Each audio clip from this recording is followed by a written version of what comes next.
This video is sponsored by SBO Digital Marketing. Join SBO Digital Marketing work from home opportunity. Mobile based part-time jobs perfect for students, homemakers and job seekers.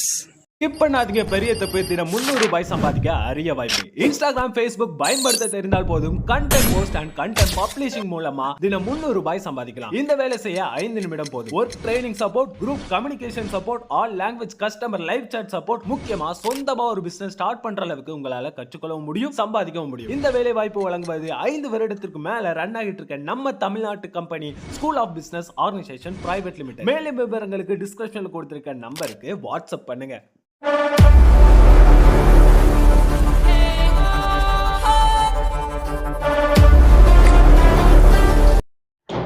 இன்றைக்கான வீடியோவில் நம்ம எதை பற்றி பார்க்க போகிறோம் அப்படின்றதுக்கு முன்னாடி நீங்கள் இன்னும் நம்ம சேனலை சப்ஸ்கிரைப் பண்ணலாம், மறக்காமல் சப்ஸ்கிரைப் பண்ணிட்டு பாருங்கள். இன்றைக்கான வீடியோவில் வந்து வேதியில் இருக்கிற இம்பார்ட்டன்ஸ் கொஷின்ஸ்லாம் பார்க்கலாம். ப்ராப்பராக டெய்லி எல்லாருமே ஃபாலோ பண்ணுங்கள்.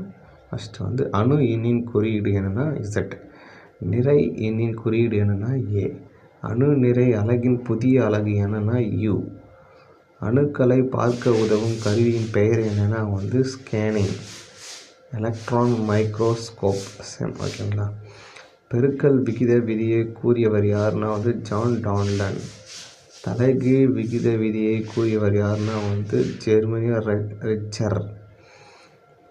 பருமன் இணைப்பு விதியை கூறியவர் யாருன்னா வந்து கேலுசாக். மும்பை விதியை கூறியவர் யாருன்னா வந்து டாபர்னி. எர்ம விதியை கூறியவர் யாருன்னா வந்து நியூசிலாந்து. 8 எலக்ட்ரான் விதியை கூறியவர் யாருன்னா வந்து கோசல் மற்றும் லூயிஸ். அடுத்ததாக வந்து நவீன தனிம வரிசை அட்டவணையை உருவாக்கியவர் யாருன்னா வந்து மெண்டலீவ். நெக்ஸ்ட்டு வந்து நவீன கால தனிம வரிசை அட்டவணையில் எத்தனை தொகுதிகள் உள்ளன? விடை வந்து 18 தொகுதிகள். கார உலோகம் குடும்பத்தின் தொகுதி என்னென்னா வந்து தொகுதி 1. கார மண் உலோகம் குடும்பத்தின் தொகுதி என்னென்னா வந்து தொகுதி 2. இடைநிலை உலோகம் குடும்பத்தின் தொகுதி என்னென்னா வந்து தொகுதி 3 முதல் 12 வரை. போரான் குடும்பத்தின் தொகுதி என்னென்னா வந்து விதி 13. கார்பன் குடும்பத்தின் தொகுதி என்னென்னா வந்து தொகுதி 14. நைட்ரஜன் குடும்பத்தின் தொகுதி என்னென்னா வந்து தொகுதி 15. ஆக்சிஜன் அல்லது சால்கோஜன் குடும்பத்தின் தொகுதி என்னென்னா வந்து தொகுதி வந்து 16. ஹாலோஜன்கள் அல்லது உப்பினிகள் குடும்பத்தின் தொகுதி என்னென்னா வந்து தொகுதி 12. அடுத்ததாக வந்து அரிய வாயு அல்லது மந்த வாயு குடும்பத்தின் தொகுதி என்னென்னா வந்து தொகுதி 18. அடுத்து வந்து S தொகுதி தனிமங்கள் என அழைக்கப்படும் தொகுதி எவைனா வந்து தொகுதி 1 மற்றும் தொகுதி 2. அடுத்ததாக வந்து P தொகுதி தனிமங்கள் என அழைக்கப்படும் தொகுதி வந்து தொகுதி 13 முதல் 18 வரை. D தொகுதி தனிமங்கள் என அழைக்கப்படும் தொகுதி வந்து தொகுதி 3 முதல் 12 வரை. F என அழைக்கப்படும் தனிமங்கள் எவைனா வந்து உள் இடைநிலை தனிமங்கள். உள் இடைநிலை தனிமங்கள் எவ்வாறு அழைக்கப்படுகிறதுனா வந்து லாந்தனாய்டு மற்றும் ஆக்டினாய்டு. அடுத்தது வந்து நவீன கால தனிம வரிசை அட்டவணையில் எத்தனை தொடர்கள் உள்ளன வந்து 7 தொடர்கள் உள்ளன. ஒரு அணுவில் புரோட்டான் எண்ணிக்கை மற்றும் எலக்ட்ரான்களின் எண்ணிக்கை எவ்வாறு இருக்கும்னா வந்து சமமாக இருக்கும். ஒரு அயனியில் புரோட்டான் எண்ணிக்கை மற்றும் எலக்ட்ரான்களின் எண்ணிக்கை எவ்வாறு இருக்கும்னா வந்து சமமாக இருக்கும்.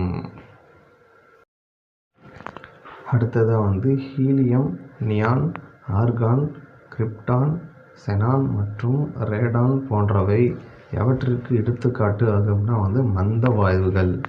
அடுத்ததாக வந்து போரான், சிலிக்கான், ஜெர்மானியம், அர்சனிக், ஆன்டிமனி, டெல்லூயம் போன்றவற்றை எவற்றிற்கு எடுத்துக்காட்டுகளாகும்னா வந்து உலோக போலிகள். குடிநீர், ஆபரண தங்கம், வளிமண்டலம், காற்று, மண், பால், தூதுக்கள் போன்றவற்றை எவற்றிற்கு எடுத்துக்காட்டுகள்லாம் வந்து கலவைகள். அடுத்ததாக வந்து கடல் அலை, டேஷ் அலை மற்றும் டேஷ் அலைக்கு எடுத்துக்காட்டு ஆகும்னா வந்து குறுக்கு அலை மற்றும் எந்திர அலை. மின்காந்த அலைகள் டேஷ் அலைகள் என்று குறிக்கப்படுவதுனா வந்து குறுக்கு அலைகள். மீத்தேனின் மூலக்கூறின் சூத்திரம் என்னென்னா வந்து CH4.